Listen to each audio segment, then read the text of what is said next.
பள்ளிக்கூடத்தில் ஒரு மாணவனுக்கு படிப்பு சரியாக வரவில்லை என்றால் ஆசிரியர் பெருமக்கள் நன்றாக சொல்லிக் கொடுங்கள். அதற்குத்தானே ஊதியம், அதுதானே உங்கள் பணி.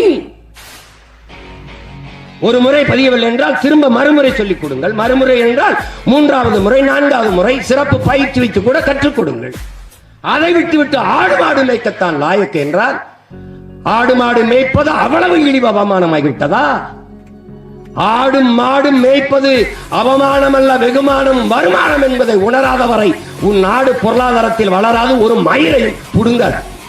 என்ன புரிதல் இருக்கிற உங்களுக்கு? அவ்வளவு அவமானம்.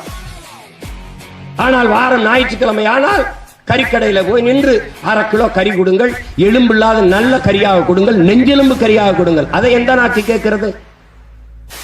எங்கிருந்து வரும்? ஆடு மாடும் எங்கள் ஆயர்குடி மேய்க்கவில்லை என்றால் கரிப்பால் எங்கிருந்து வரும்?